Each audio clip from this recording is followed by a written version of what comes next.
Hope. Hope is the theme of the first Sunday in Advent. So let me ask you, where do you fall on the hope spectrum this morning? On a scale of 1 to 10, are you full of hope, maybe scoring an 8 or a 9? Running low on hope, somewhere around a 2 or a 3? Or maybe you're somewhere in the middle, hovering around a 5 or a 6. To be honest, I find it hard to get much above a 5 or a 6 these days. It's just hard to feel hopeful when you can't escape the relentless anger and divisiveness in our politics and our culture, to say nothing of the suffering and the heartache around the world. But that's why I want to share something with you this morning that gave me hope this week. As you've heard me mention, this past Tuesday, the Interfaith Ministerium that I'm part of hosted our annual Thanksgiving service at Temple Beth Am, just down the road. And as you've also heard me mention, Governor Josh Shapiro was one of the speakers, and he delivered a message that filled me with hope. He began by describing the dining room in the governor's residence that was firebombed back in April. He said that it's a dining room that was filled with Christmas trees this time last year. A dining room that later had welcomed Muslim guests as they shared an iftar meal together during the holy month of Ramadan earlier this year. A dining room in which he had hosted his own son's bar mitzvah, and a dining room in which they had just hosted a Passover Seder with friends the very night a man armed with Molotov cocktails tried to burn the governor's mansion to the ground with the governor and his family in it. And of course, it was traumatic to think that anyone could hate him enough to want him and his family dead. But he shared that he didn't just see it as an attack on himself, but an attack on all of us, an attack on our community, whatever our political beliefs or religious faith. A firebomb of hatred was launched into that place of feasting and fellowship for all people. Okay, that's not the hopeful part. The hopeful part is that he said that the local fire department that responded that night had done such a heroic job that he and his wife wanted to thank them personally. So they invited them over and spent time getting to know them. And he said that the fire department presented him with a letter of support, wishing him and his family well, signed by each of the firefighters. But the fire chief told the governor that he had written a personal message on the back of the letter for him. And when Josh turned the letter over, he read there the Aaronic blessing from Deuteronomy 6. The Lord bless you and keep you. The Lord make his face to shine upon you and be gracious to you. The Lord lift up his countenance upon you and give you peace. And his eyes filled with tears. He said it's the blessing that he prays over his children every night. So he showed the letter to his wife, and they both cried, and they thanked and hugged the fire chief. And Governor Shapiro noted that this fire chief was not of the same political party as he is. The fire chief is not a Jewish man, but a Christian who wanted him to know that he and the community care about them and are praying for them. And it filled Governor Shapiro's heart with hope. But most hopeful of all for me was how Governor Shapiro related it to our gathering that night. because as he looked out over the crowd and saw Muslims and Catholics and Protestants and perhaps people with no religious affiliation at all, he saw a community united in thanksgiving to God, a community committed to caring for one another. And he said that creating that kind of community isn't something that politicians can do for us, can do for the people.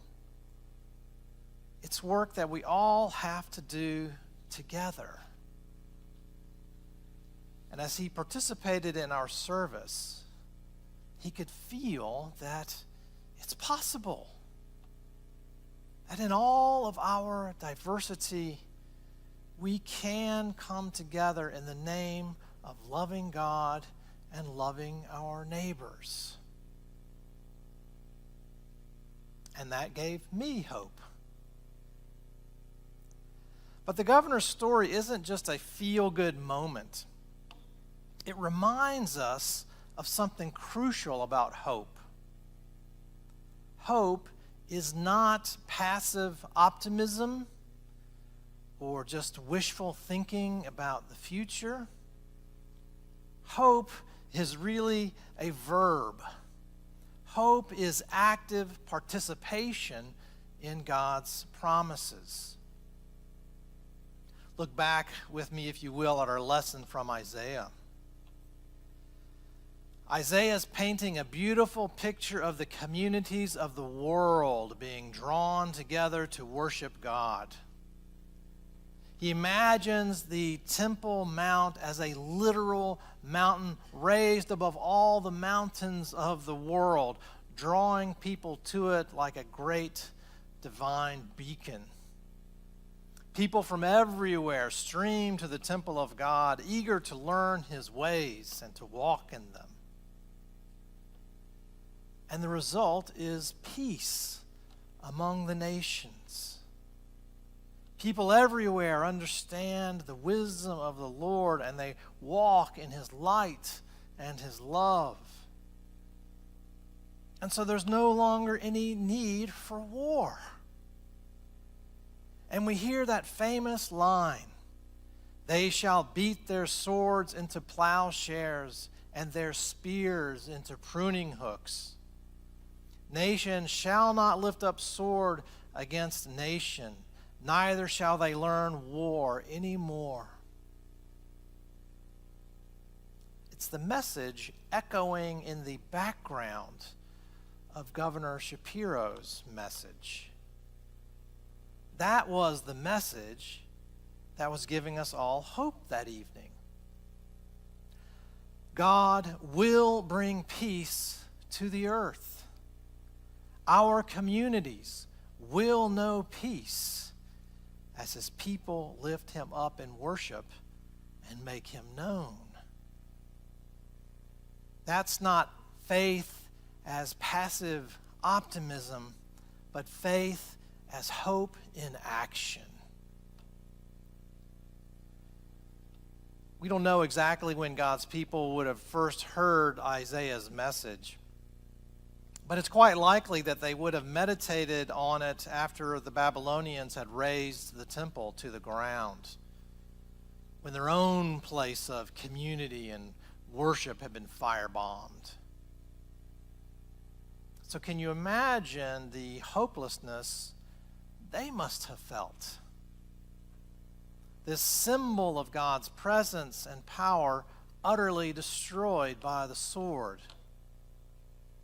And yet, gazing at a place where the temple once was, God invited them to imagine it again, even greater than before, a beacon of God's presence that draws all people to it.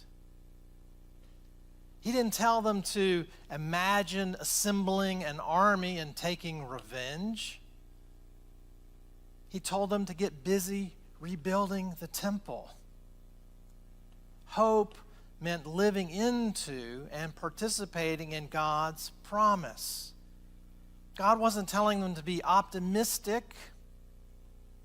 God wasn't telling them how to feel. He was telling them to act on his promises. This temple will be lifted up, and all the nations of the world will stream to its light. In other words, he was saying, here's where we're going. Now get busy. If you've ever vacationed in New York City and visited the UN, you may have seen a statue there of a 12-foot tall, muscular blacksmith wielding a huge hammer as he beats a sword into ploughshares. Have you ever seen a blacksmith at work? Maybe at Colonial Williamsburg or somewhere like that. It's hard work. The hammer is heavy, and the forge is hot, and the iron is stubborn. Well, that's the labor of hope that we are all called to. The work of peace is hard, strenuous work. It means taking risks and getting out of our comfort zones. Spending time with people who aren't like us. Doing the hard work of empathic listening. Doing the courageous work of self-examination. Putting off the darkness of tribalism. Putting off the darkness of political violence. Our work is the hard work of change. But it's hopeful work because we know that we're doing God's work. So how do we begin again this Advent?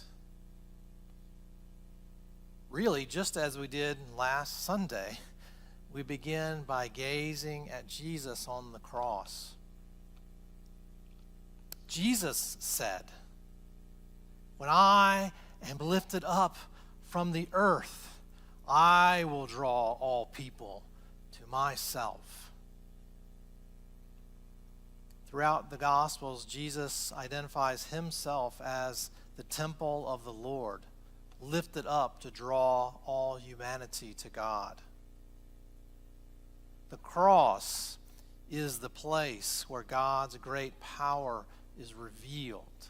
Not as a banner of domination or conquest, but the source and our example of self-giving love. It's from the cross that the instruction and the word of the Lord goes forth, drawing all humanity to him.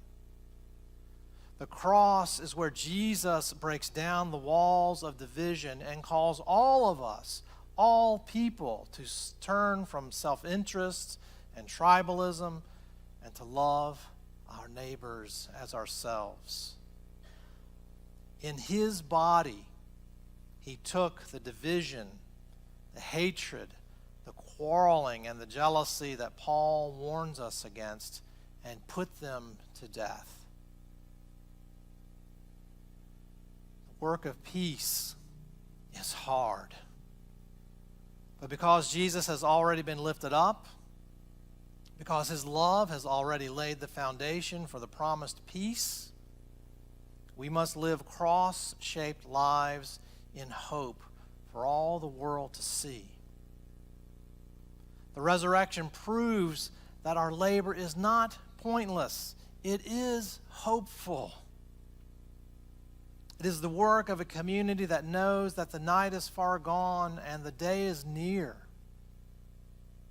We're not just engaged in doing good deeds. We are actively participating in God's program, beating the tools of war and division into the instruments of fruitfulness and life. We are building God's promised kingdom. We can begin Advent with hope this morning because Jesus has already been lifted up. Through us, he promises to draw all people to himself. And through the power of the resurrection, his promised kingdom of peace will come. So with hope, Let's get busy. Amen.